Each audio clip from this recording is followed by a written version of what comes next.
This is Christopher Audley, publisher Morgis Magazine, Morgis Radio. I'm here at the Department of Sports, Art and Culture UNESCO workshop on the creative art. And I have a very special guest for you from the University of West, Johannesburg, South Africa. She's going to be talking to us about the workings of the 2005 UNESCO Convention as it relates to the art or the creative art per se. Welcome, ma'am. Please, can you take your time, just introduce yourself, please? Thank you, Christopher. It's really good to be here. Thank Thank you. you for inviting me to answer some questions about the UNESCO 2005 Convention on the Promotion and Protection of the Diversity of Cultural Expressions, which really is about contemporary arts and culture and the cultural value chain, and it relates directly to the other conventions we were discussing in the meeting, which relate to heritage, intangible cultural heritage, underwater heritage, and the like. Basically, you said you are not a UNESCO employee, right? That's right. That's right. I'm Okay. part of the UNESCO expert facility set up by the Secretariat to the 2005 convention.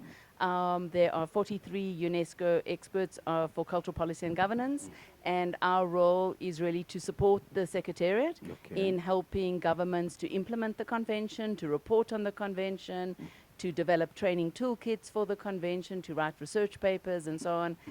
It's not a full-time job at all. It's you work on assignment when you are asked and when you can. My full-time job is at the University of the Witwatersrand. Thanks for clarifying that. You know, I just want to get straight. You see, while you were delivering your paper, you were talking about digital distribution. In fact, you actually touched on most of the things that affect the artist, the music artist. Basically, you touched on the creative art in general, but I just want this interview to be pinned mainly on the music artist side of it.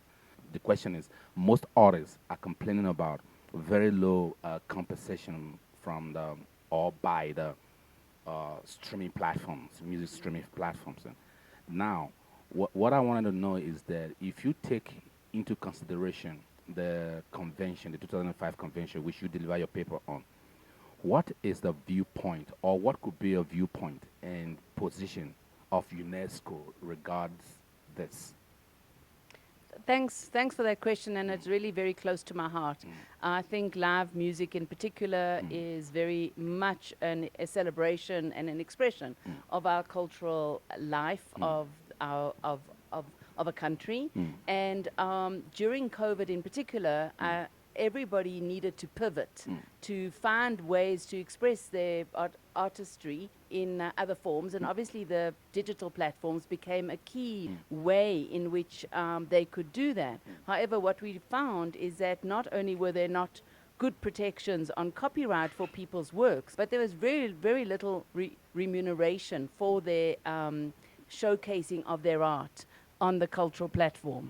And so, you know, UNESCO has done an enormous amount of work on this. There are a number of papers that have been written, but more in particular, there's been recommendations made and agreements made about how the live music sector in particular can be engaging with digital platforms, and also thinking about how they can work together to ensure that there is a larger local content of music on these platforms. All right. I think it's a real pity that the platforms are so dominant, but we nevertheless have to work with them. It became the one place where we could all get to enjoy the arts and artistic expressions and cultural expressions of our fellow artists.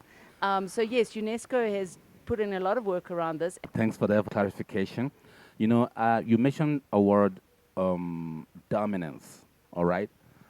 Apparently, my question is actually pinned on that situation. Judging by from the perspective of dominance of those platforms, all right? I know UNESCO is not a government body, it's not a government, right? But what advice can you give to government of any country in the world, how they can be better positioned to play a part in this musical distribution or digital musical distribution or digital distribution era that would definitely benefit the artist? Yeah. I understand what you're saying, and I think that's the principle of the UNESCO Convention, which is that it gives government the right to set up policies and measures that really support arts and culture, and that really support artists in their ability to not only showcase their work and have space for that, but to be remunerated for that. And I think what I would say is that this is not a new problem. Even before digital was so dominant in our world, radio play broadcasters were still had to be asked through quota system to have local content. So this is not a new problem, but it is. There are new legislative arrangements, copyright provisions that need to be taken into account to ensure that there are digital rights management is in place, copyright systems are in place, and remuneration possibilities exist, at least in the local environment, even while these large fangs are so dominant in our platforms.